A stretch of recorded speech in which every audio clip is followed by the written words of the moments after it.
Welcome to Business Influencers. Hope everyone's having a great week. We want to thank everyone who tunes in to Business Influencers here at the TALRadio platform each and every week.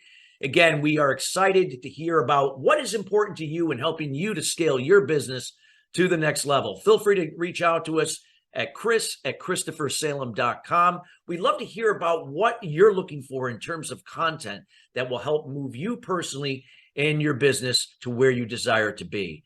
Anytime that you share information, our team overlooks everything that you send in, and we determine what types of content are going to be on our next show, so we know what types of subject matter experts to bring in to deliver what is important to you.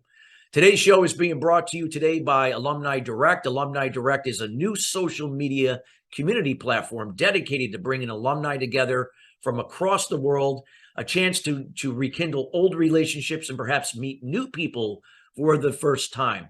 This is a membership program where it takes out all the noise out of social media, where you now get to come in on your time to be in a genuine way, to share content of interest with each other, to exchange ideas and concepts, and perhaps maybe lead to your next job opportunity or maybe next business venture.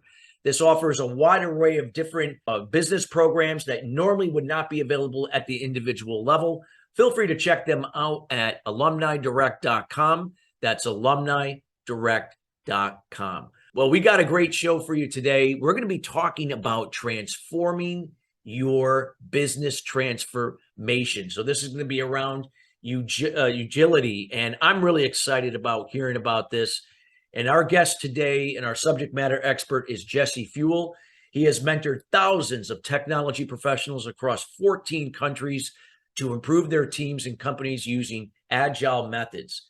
He founded several startups, contributed to 3 industry certifications, that is PMI, ACP, CST, CEC, and authored publications reaching over 500,000 readers in 11 languages. His industry contributions have earned him a IEEE Computer Society Golden Core Award.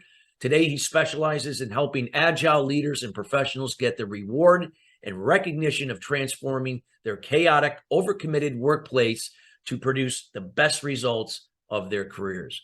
And without further ado, we welcome Jesse Fewell to the show. Jesse, how you doing today? Oh, Chris, man, I'm super glad to be here. I'm honored by your generous introduction that I totally scripted for you. Well, you made my job a lot easier, put it that way. Yeah. As a radio show host, it's easy for me to talk because I do this a lot, and as a professional speaker. But so you made my job a lot easier, so I appreciate it.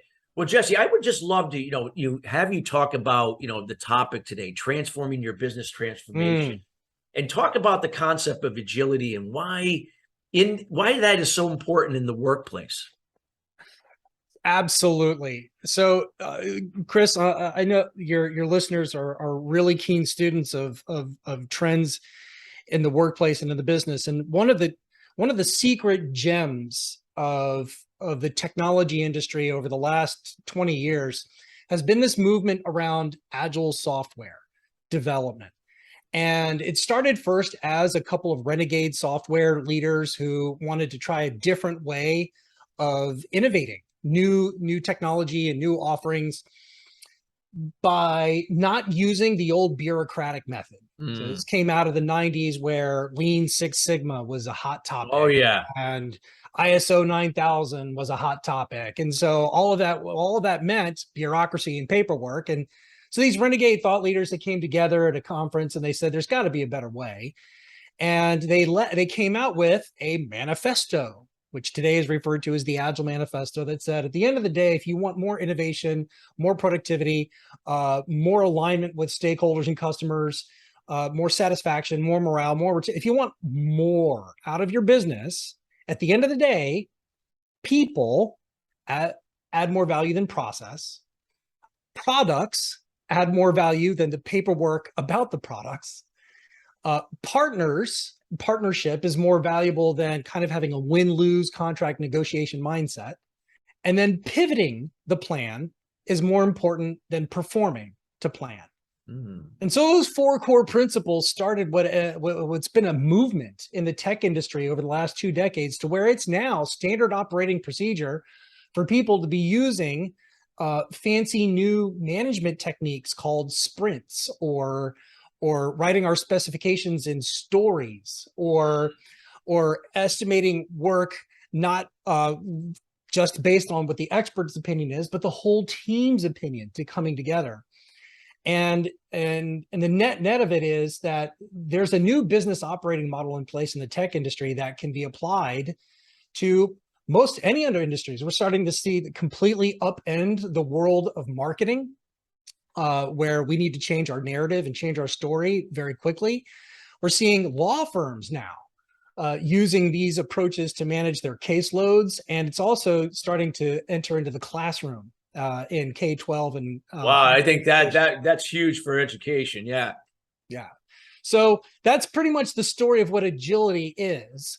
But the hard part is making it happen and getting there. Let's talk about that, Jesse, because I always say that, knowledge and information is so key. It's so important. But if we don't apply it or implement it and the way it should be used, then that's all it is. It's just information. You could talk a little bit about the process. That would be wonderful. Yeah, the knowledge. So those 4 points that we talked about, right? People, products, partnership, and pivoting. It sounds great on paper. It sounds great in theory, but then how do we go about doing it? And any of your listeners who've ever tried to transform a business from current state to future state, from the old ways of working to better ways of working, they know that they're running into problems, which is, well, that's not how we do things here. Well, I'm concerned that we don't have enough alignment around this kind of change initiative. And so you end up getting stuck in the same status quo, and you're not seeing the results. And really, that's been the crux of my work over the last several years, is helping leaders kind of fix all of those roadblocks that are clogging up the organization, removing roadblocks so that projects actually get done, so that we actually build products and services that our customers want instead of our own crazy ideas, and retaining the talent that we know we need and we want to have, instead of getting them kind of stuck in silos and not getting the real reward of a workplace that we want to be at. So that's kind of the work that I've been doing, and the basis for my most recent book, Untapped Agility. Yeah. Talk about what are the companies that you feel that are embracing this versus the ones that are not. What is the outlook going to be in the future, especially in this world we're in right now? Well, yeah, there's a couple of famous case studies. There's a couple of famous so in the tech industry over in Silicon Valley, everybody looks up to the FANG organizations. Then that FANG acronym stands for Facebook, Apple, Amazon, Netflix, and Google, because they have a huge amount of technological innovation that they bring to bear on their business operations. So in the tech world, some innovation, if I'm going to upgrade our IT infrastructure, oh man, that's going to take us a year to get that done. Well, isn't it crazy that Amazon can roll out new tech 10,000 times a day because they've invested in that infrastructure? And so there's a couple of management techniques that are made famous by some of these ones. One of them is called 2 pizza teams. Oh. Where if you want to get projects done, build projects around smaller teams. Now, granted, you want those teams to have all the skills that are necessary in order to get something done. So if you need a lawyer, if you need a marketing specialist, if you need a sales leader, and then you need a tech guy, those are called cross-functional teams. But make sure that you don't throw 100 people at a project, because now you just suddenly got gridlock. Yeah. Instead, limit it to the number of people that you could feed with 2 pizzas. And that was made famous by Bezos over at Amazon. Another one at Facebook is you may have heard the adage, move fast and break things.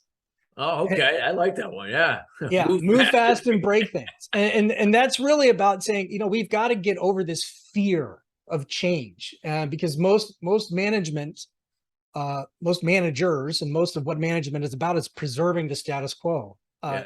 Let's ride the cash cow. Let's hit our revenue projections based on selling Play it safe. Cover your ass. Play it safe. Right. So those are just a couple of examples of how those role model organizations are operating with a new model in order to. Another one is around not big bang rollouts, but small little rollouts. And Amazon, I mentioned, is quietly rolling out upgrades to its shopping cart that you don't even notice because they're so small. It just kind of trickles in. And Apple does the same thing. They've been working all year on these small little changes to the iPhone, and then they reveal it all at once at this big press show that they just had, where everyone's like, "Oh, that's all it is." Oh, so sometimes your innovations aren't as impressive because they're really just incremental pushes, which add up over time like compound interest. So those are just a couple of examples. Wow, that's awesome. That's great. And now if you have somebody like, on our show, Jesse, we have small businesses right up to Fortune 500 companies that listen into business influencers. What would you say, like, when it comes to what, this area of agility, and maybe it's new to them, what would you say would be the first step of kind of, looking into this and how they can start to maybe look in implementing this into their process? I would say that if you were to ask 5 coaches that question, you probably get 10 different answers. But for me, in most organizations, one of the things that we're beginning to unlearn in the 21st century is the old assumptions around what a business plan is supposed to be. Traditionally, a business plan was about figuring everything out before you do anything. Yeah. And that's a great way to waste a lot of time and money. Oh yeah. You'll never get out of the gate because you're getting ready to get ready. Yeah. So the old management thinking used to be plan everything, then do everything. And now what we're learning is it's plan, do, or rather it's plan, do, replan, do, replan, do, replan, do. And Richard Branson kind of has a similar philosophy. I mean, like, you ask Richard Branson, did you have everything, everything about when you started this business? Because he has so many different businesses. He's like, no, I knew it was a good idea. I knew that it had something we can sink our teeth into. We just learned along the way. Yeah.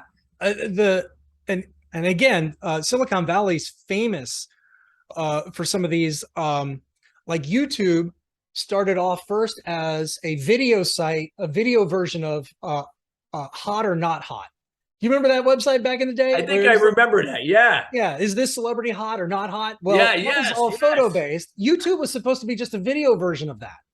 And now it's like the second most powerful search engine in the world. And exactly. Well, backed by the biggest one, right? Google owning it. Yeah. Yeah.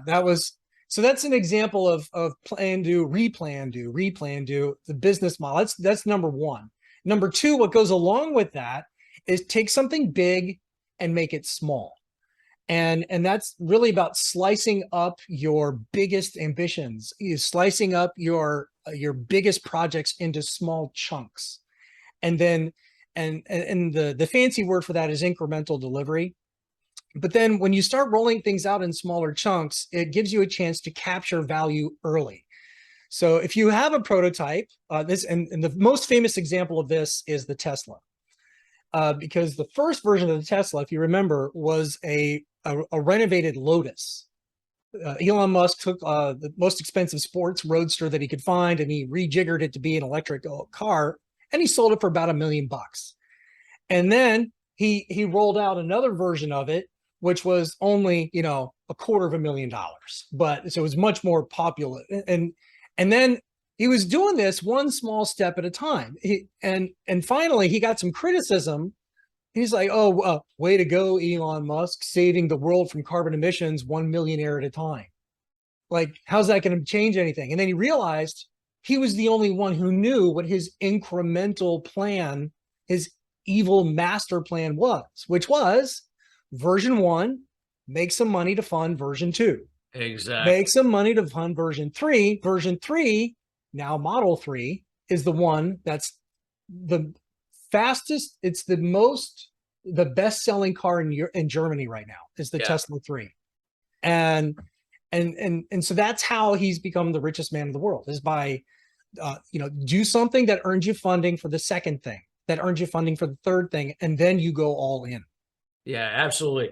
It's like, you have to, like, you have to plan, right? But it doesn't mean you have to know everything, because without doing, we don't know what's working and what's not to replan or revamp, whatever that may be. And it's so true. And you see that in the entrepreneurs that adopt that methodology that works so well. And yeah. The hard part is getting there. And we alluded to that at the beginning of the show. And that's really what the book is about, is helping leaders kind of take whatever organization they have, whether you're a startup, a mid cap, or a large cap, and start to change the internal workings so that you can deliver in smaller chunks, so that you can break out of silos and have those 2 pizza teams. And there's a couple of patterns that happen along the way as you're trying to change your business or transform the business that our research kind of tripped over. And I'm curious, Chris, if some of these are going to sound familiar in some of the work that you've done. So the first one, the conventional approach is we're going to hire a very expensive consultant from one of the big name firms who's going to come in with his PowerPoint, and he's going to say, okay, you need to do this, this, and this, and this. Here's my invoice. And then surprise, surprise, nobody wants to do it, and nothing happens. Very, very common. I've seen that a lot in the Fortune 500 companies. Yes, there's some things that do happen, but not to what you would think on a grander scale. Yeah, there's always things that just don't happen because people don't execute. There's no accountability. Yeah. So one of the things that we found is that pattern is usually the most common boost to start the conversation about, hey, we need to modernize. We've got to get to the 21st century. We got to start changing the way we do things. And so let's bring in some best practices. Let's start explaining everything to people about what we need to change and what, but eventually you get to a barrier. And whatever the boost is, whatever the common sense, common approach to starting to making change happen, it's inevitably going to run up against a barrier. In the case of this example is that you start getting resistance. There's only 1 or 2 people that get it. And everybody else is kind of, that's just not how we do things here. And so eventually, as a leader, you need to confront the fact that you need a rebound. And the rebound past the barrier is usually leaning against the logic of what it took you to get to this point in the first place. And that's, in the case of the fancy consultant and whatnot, is stop explaining and start listening. Stop selling your ideas and start aligning your ideas to what everyone else's needs truly are. And then suddenly you start getting a coalition and you start making some things happen. So that boost almost always comes into a barrier. And then in order to get further transformational change in our businesses, we need to rebound past that barrier in a way that feels unconventional and maybe even counterintuitive. Yeah. So in essence, would it be safe to say, Jesse, that when you're looking at this transformation, there are going to be challenges. There's going to be obstacles. I mean, it's inevitable. We only grow and expand when what we learn from our challenges and obstacles. So what would you encourage those companies that, like you said, that tend to play it safe and they don't want to make a mistake and they're just looking to kind of keep things the way they are, but knowing that if we keep doing that, we're gonna be left behind at some point. Yeah, that really is the fundamental challenge of being a business leader. Yeah. Is that you need to change in order to grow, and if you don't grow, it's either grow or die. Yeah. And yet you don't want to break things, and because if we break things, then we're going to set ourselves back, and then I'm going to have to rebuild again, and so we get in this analysis paralysis, and that's where the principle that we were talking about early of just go one small step. So the Heath brothers in their New York Times bestseller Switch, how to do change when change is hard. One of the practices they mentioned is shrink the change.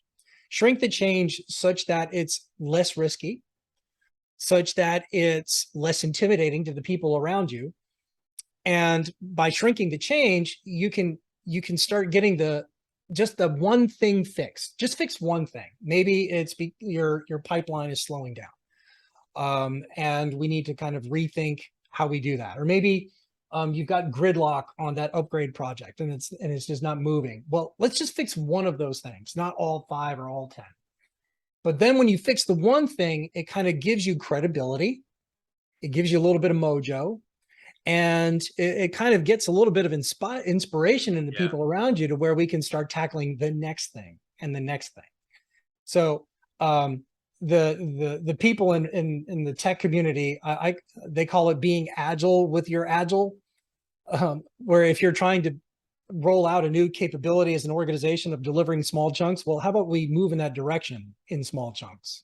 Yeah. So that would be tip number 1 for people who feel stuck about wanting to move forward, but doing it in a way that like, where do I get started? And how do I not make mistakes? And shrink the change. Shrink the change. That's great. I mean, and again, it's one step at a time. You're not going to do everything all in a night or a week or a month or even a quarter. I mean, these things take time. And is there like a shift in like how you have to think in a different way in this case? Like you got to change your way you think about these things, because everyone's going to be thinking the way they think, but in order to process that change one step at a time, I guess the thinking has to change. So let me just kind of do a shout out to all the entrepreneurs listening in right now, because hi, I'm Jesse. I'm also a serial entrepreneur, and Chris, you and I know that we see it. We see what that future state's supposed to look like. It's like that old quote from the Amadeus movie. It's all right here in my noodle. I can see it. And it's so obvious to me, but I have a small team, and my team of a half a dozen or so people, they're like, Jesse, we have no idea what you're talking about. and so I have to walk the talk. I've got to eat my own dog food and start saying, oh, okay. I have to take my big vision and I have to scale it down into small steps, because that's what leadership is. Leadership means, by definition, you're 2 to 3 steps ahead of everybody else. They can't see what you see. And you've got to find a way to draw a line of sight from the vision that you have for this venture or for this line of business or for this product line, and then chunk it up into small achievable steps so that the people around you can get on board. Because otherwise it's either too vague or it's too intimidating. And so this is not just a kind of a Fortune 500 mindset shift. Oh, no, it could be, like you said, a entrepreneurial, small startup level. Absolutely. Yeah. So there really is that mindset shift around saying, okay, the problem isn't them not getting it. And the problem isn't me not having a plan. The problem is that we're at 2 different frames of reference. And ultimately, at the end of the day, it's the leader's job to pave the pathway for everyone else to follow. Wow, that's powerful. Love it. This is some great information. Anything else that you would like to share about, agility, in terms of, we're heading into, we're going to be, by the time we know, we'll be at 2023, and who knows what's going to take place with all these things going on in the world right now. But where do you see the trend with agility going right now? Just to kind of look at that pattern. By far and away. So the buzzword that I can leave everybody with that you may or have not heard is VUCA, which is the acronym that stands for volatility, uncertainty, complexity, and ambiguity. And it's all of the muck that we're facing in today's generation. This is the one thing that we can say is scientifically, the management research has shown that we as leaders and entrepreneurs and business owners are seeing that our previous generations have never seen, and that is the pace of change in the workplace. And whether it's remote versus hybrid, whether it's the diversity, equity, inclusion expectations that are new and thrust upon us, whether it's the globalization that we didn't have to worry about 20 years ago. Now you can't do anything without having to interact with people all across the country, all across the world. We're facing more of that VUCA than ever before. And so the challenge for any leader, whether you're a startup, small cap, mid cap, or Fortune 500, any leader is, how are you going to raise your game? How are you going to grow internally such that your skill set and your mindset match your environment? And because the environment's changing and changing. And so that means that we need to change in response to that. Wow. That's powerful. I love this, Jesse. And I want to make sure that the listeners get to know you and, and definitely get their hands on your book, Untapped Agility, on Amazon.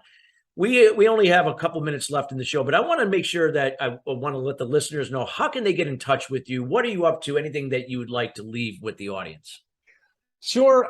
You can find me on all the social channels. I'm big on LinkedIn. You can find me there, and my policy is I accept all connections from regular, normal people that are trying to get work done.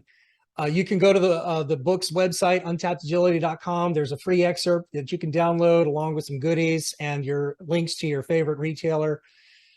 So that would be the way that I would encourage people to learn more about what we're talking about, and reach out to me. I could talk about this stuff for hours. Yeah, no, it's great. Well, we definitely got to have you back on in the future. We'll have the second go around with agility, because I think it is so important across all types of industries and at any size business. It's such an important topic, and I'm very thankful for you being here today to share, to kind of provide a foundation and a little bit of background about agility, to really educate the audience. For those that were not as familiar, now they have a better understanding. Again, get to know Jesse. Reach out to him on LinkedIn and all the other platforms. We'll provide a link for his book. Get your hands on that book. We highly encourage you to read it. Jesse, thank you so much for being here. Appreciate it. It's a treat, Chris. Thank you so much, listeners. We want to thank you each and every week joining us here at Business Influencers. Again, we promise to bring in subject matter experts like Jesse in each and every week to help move your business and personal success to the next level. Till then, everybody, have a great rest of your week, and we'll see you then.